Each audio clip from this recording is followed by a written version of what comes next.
Hello, everybody. Once again, thanks for joining me for the Hispanic Heritage Lecture.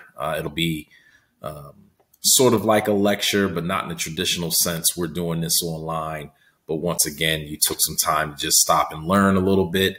And so I appreciate you joining me for that. We're going to be talking about a little known fact in history. I don't think too many people knew what we were about to discuss. I know I didn't really know until doing research and reading and things like that. And so the title of this lecture is The Would-Be African Diaspora Triumvirate. It's looking at three countries in particular. We'll get to that in a quick second. But first, what I want to do is sort of give some feedback or give a overview, if you will, on why we're looking at something about the African diaspora with respect to Hispanic Heritage Month. So generally, when we think of the Hispanic or Latinx community, we often think of the indigenous background, we think of the European background, but we don't always give as much thought to the African presence in that history, in that heritage. If you see behind me is a map on this presentation. It's a map of the globe, and in black is Africa. But as you see around it, all that green represents African people that are around the world. That is the diaspora. All of those people, whether they were people that migrated, a lot of times, particularly in the Western Hemisphere, they were shipped there to be enslaved peoples. But African people have a presence all over the world, and that is the diaspora. And so when we think of Hispanic, Latinx, Latino history, we have to consider the African origins, because it's a huge part of Hispanic heritage. It's a huge part of the story. And the real part of the story that is often forgotten is the history of resistance, right? When we think of African peoples around the world, particularly here in the Western Hemisphere, we're thinking enslavement, but that's not the whole story. And so what today's lecture is really about is to really explain how that heritage looks a little bit different than the narrative that you heard growing up, that I've heard growing up. It's a little bit different than what we're used to. And again, it highlights the history of resistance, the history of fighting back against white supremacy, against colonialism, against imperialism. And so we're going to talk about that today. We want to bring some of that stuff to light today. First, I want to go over a couple of definitions. We talked about the African diaspora. We saw that in that map, the idea of the worldwide collection of African peoples throughout the world, specifically the Western Hemisphere. There's colonialism, the policy or practice of acquiring full or partial political control of another country, occupying it with settlers, exploiting it economically, even hijacking some cultural stuff, right? So that's colonialism. Imperialism is a little bit different.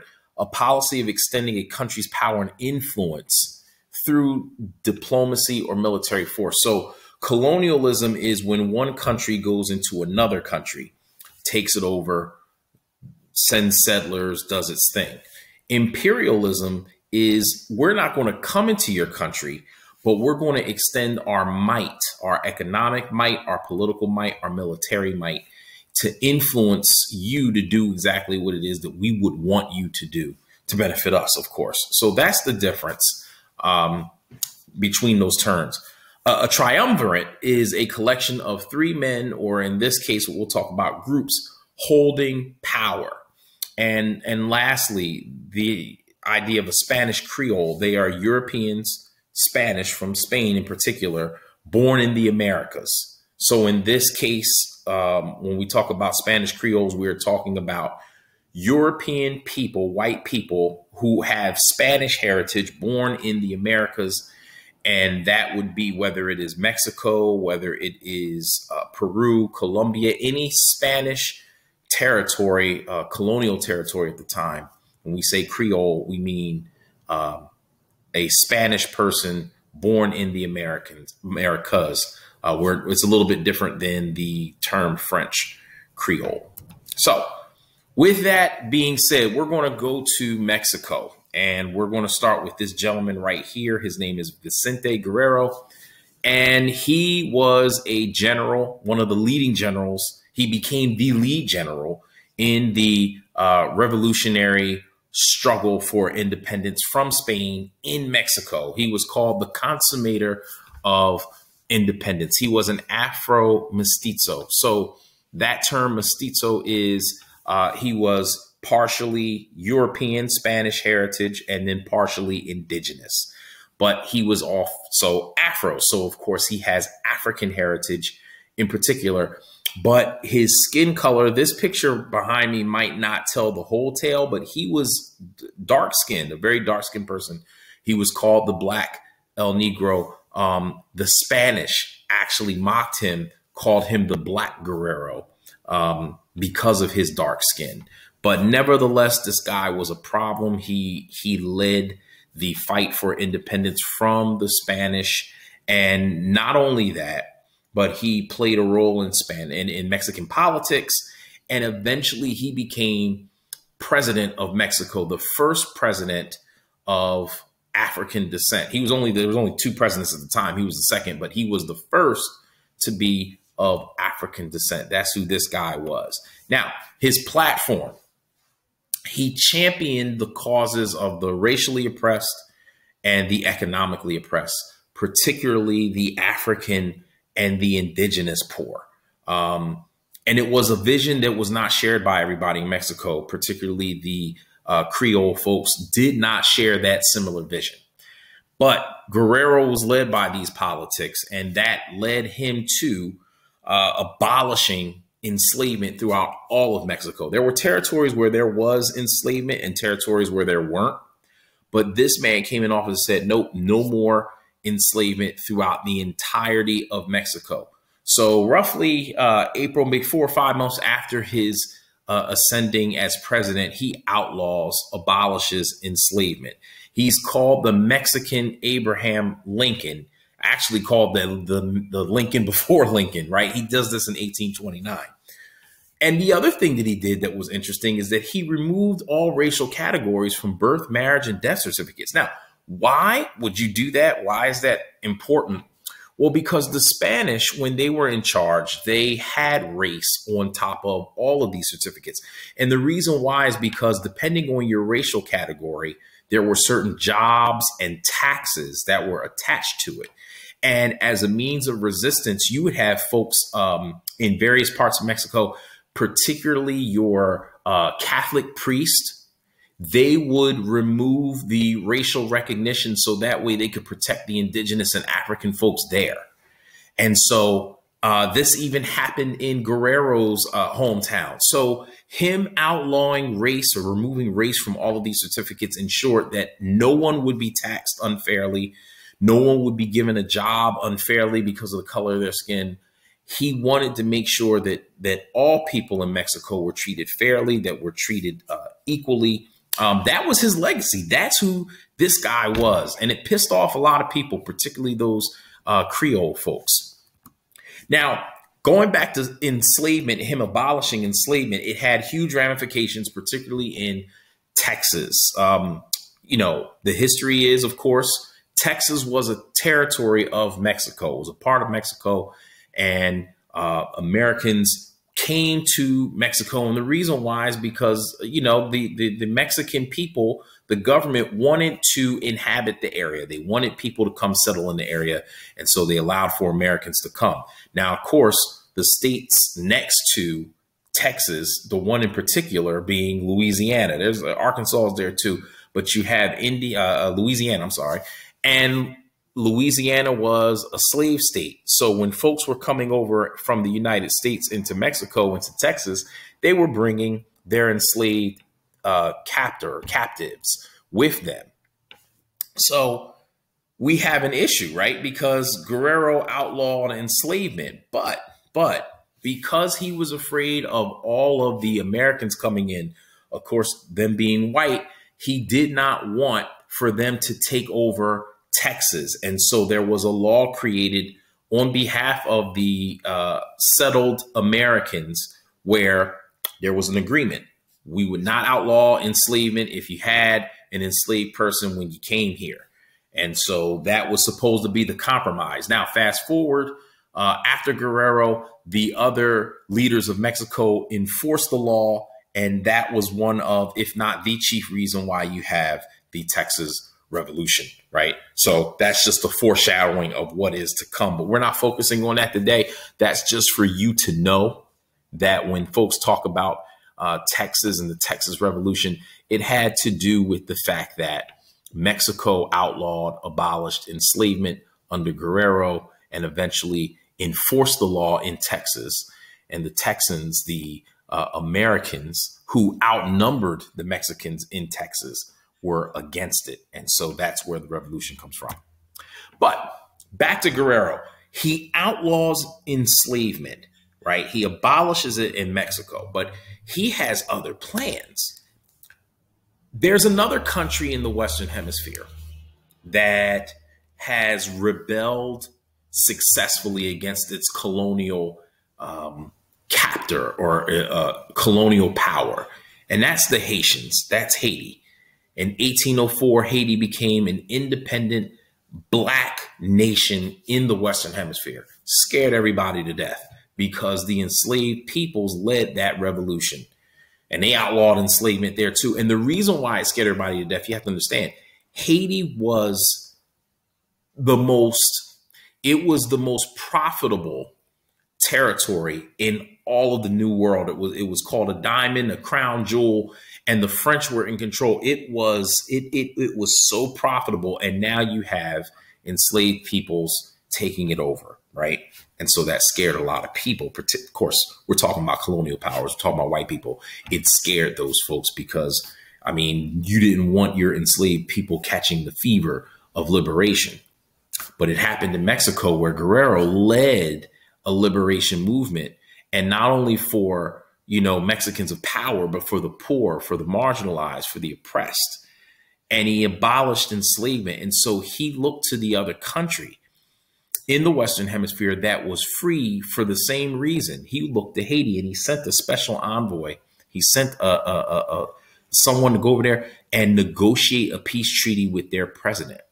Now, the reason why, he was looking to put together a power base between himself, Mexico, the Haitians, but also he had eyes on Cuba. Cuba for a long time was looking to liberate themselves from the Spanish as well. And Cuba had a very high population of enslaved African peoples. And so the idea was, if the three countries could come together, that would make for a strong, united union in the midst of colonialism in the Western Hemisphere. That was a big deal. The significance of this alliance is huge. It's so huge. They were about to establish a three-group power triumvirate, right? Mexico faced pressures from the United States and Spain. This is why they wanted to do it. The Spanish could possibly reinvade. You got the Americans coming into Texas. And so they faced that kind of pressure, right? In addition to whatever internal pressures they had, right? So you have that. The Haitians were cool with the idea because, of course, they had just recently annexed the Dominican Republic. They were actually raising troops to go in to invade Cuba. This is absent what was happening in Mexico. They were actually trying to send troops into Cuba at the time. So they were cool with it. And to have another ally in Mexico would be major for them.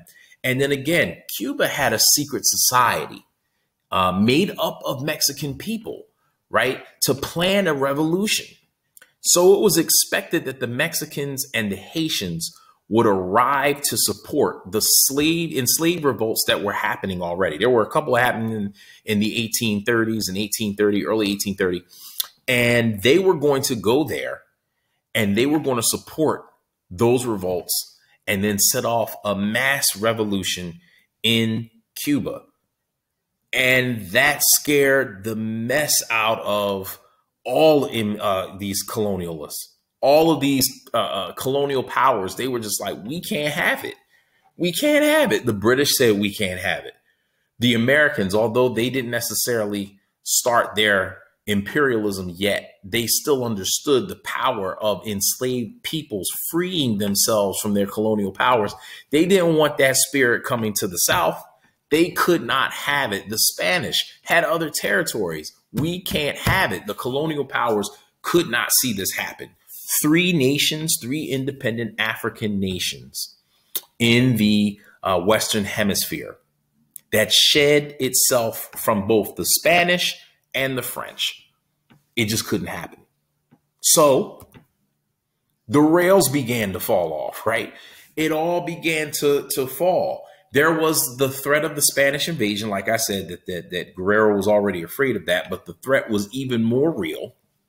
And then it came to a head where Guerrero's vice president turned on him, just straight up turned on him, rebelled against Guerrero. And there was this whole big thing. And then finally, Guerrero on Christmas Day, 1829, he resigned from office. And Congress declared this man mentally and morally unfit,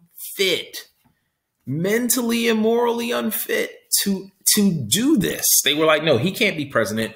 We're going to make Anastasio Bustamante president, the vice president. He's now president, right? He's a 3rd president. But here's something that he doesn't do. He doesn't stop what Guerrero started with trying to negotiate this treaty with the Haitians. He doesn't stop it. But, you know, the rails are coming off. And here's the chief reason why. The British, again, like I said, colonial power, still had territory out there in the Western Hemisphere. They absolutely feared a alliance between the Mexicans, the Haitians, and the Cubans. And so they sent a foreign diplomat to Mexico where they had discussions, and they said, listen, we cannot have you do this. And so Mexico, rightly concerned about their fate as a nation, they used the idea of having this alliance with Haiti and Cuba to get concessions. And so with the Spanish trying to possibly invade, that was something that the Mexicans were worried about. And so their idea was, okay, well, let's see how far we can go with this. How can we use what we're going to do to our advantage? Because, hey, we can still do this. And so the British said, all right, listen. How about we talk to the Spanish on your behalf? We'll talk to them on your behalf. We'll make sure that they don't come into your country. And as long as you don't do this, we'll make sure that they don't come in. Now, the British did that. They said, we'll take care of that. But it wasn't just the British that played a role. It was also the Americans. The United States played a role as well. They helped out. They said, oh, no, Britain, we'll step in and help you, too. The more to support this, the better the chances we'll have of not having this sort of alliance happen. Secretary of State, he was then Secretary of State and the 8th President of the United States, Martin Van Buren, he spoke to the Mexican minister and he said, we will encourage Spain not to invade in exchange for Mexico to make sure that, underlined, we will never try to foment rebellion among the people of color in the Spanish Antilles, to which the United States could never be indifferent, seeing as they have so many in that class in the southern states. He was very coded, if you will, but basically he said what I just said. He told the Mexicans, listen, we'll make sure that the Spanish never invades. We'll make sure that they recognize you as a nation. We will recognize you as a nation. All the colonial power recognize you as a nation. So long as you do not rile up these Africans to fight against their colonial powers. Don't go to Cuba. Don't have an alliance with the Haitians. So long as you do that, so long as you don't allow yourself to get engaged with these anarchists, I'm sure they would call it. But as long as you don't engage with African peoples fighting back against Europe, for their freedom to be liberated and to take the power of the economics of their community as well as the politics. As long as you don't do that, you're good. Because what the United States and Great Britain feared was that a rebellion in Cuba would spill to rebellions other places. Of course, for the United States, that means a rebellion in the South. And believe you me, if you have a Mexico and a Cuba and a Haiti, all free, led by African peoples, the Spanish peoples and French peoples of African descent, because of course the culture mixed with the African culture, if you will. If you have those people threatening to go to the United States and help liberate Africans in the United States, that is a problem. I can't reiterate that enough, because now you are trampling over the colonialism. You're trampling over the capitalism. You're trampling over the white supremacy. It knocks down the whole myth, right? And it knocks all the money down. Now the money's going to cease. And so enslavement is so critical. It's so important to the colonial model. It's so important to the economic model of the United States, as well as to Spain and other countries. They couldn't have this. And so as for Guerrero, what happens? We know he resigned on Christmas of 1829. And, you know, even though he resigned, he still fought. It didn't mean that he was going to stop fighting. It just meant I'll resign, get myself together, and I'll fight this. We're going to fight this. And he fought in the South. He went back home and he had his folks, and they fought trying to get back control. But unfortunately, in a scheme, he and his men were captured. They were sent over to the Mexican authorities. And on Valentine's Day in 1831, he was executed. And the reason why he was executed, because there were other quote unquote dictators, right, who were put in exile. Normally that's what would happen, but they executed Guerrero. Why? Well, because Guerrero was of African heritage, and he looked African. He looked black. He had black skin, right? The opposition to Guerrero came from the wealthy. It came from the landowners, the powerful, the Creoles, right? These are the Spanish peoples that were born in the Americas. And Guerrero's execution was a warning sign to anybody who looked like him, that was indigenous or African, and they wanted to take control and run for president. It was a warning. Don't you ever do anything like this, because we will kill you just like we killed him. And so that's the history. But again, this idea that you bring peoples together, this man Guerrero understood we have to get away from the Spanish, and we will create our own country. And not only will we create our own country, but we will lock in arms with our African brothers other places, in France, in Haiti, having defeated the French, in Cuba. We will help them defeat the Spanish like we did, and we will form a group. We will form a triumvirate of power that we can help liberate other nations throughout the diaspora. See, he saw diaspora. Don't get me wrong. Mexico has a rich culture. They are very much a national culture. It is Mexico. We are Mexican. That is very much a part of Mexican culture. But this dude saw even beyond that. He saw diaspora. And if we can liberate other nations like ourselves and get them out of enslavement, we can actually be a force and begin to take hold of our nations, our politics, our economics. And of course, that was all thwarted. Understandably so from the Mexican standpoint. They just wanted to be a nation. And once Guerrero got out the picture, it was like, well, let's do things a little bit different. And so history didn't end up the way that Guerrero was intending for it to end. But the key is that, again, when we talk about the heritage of Latin America, when we talk about Hispanic heritage, Latinx heritage, there is a weaving, a braid of three different things going on. You have the European, you have the indigenous, you have the African. And that braiding plays itself out in the culture, in Latinx culture, and Hispanic culture, that plays out in different ways. And depending on what country you're from or what country you visit, the culture can look very different. Some a little bit more African, some a little bit more indigenous, some a little bit more European.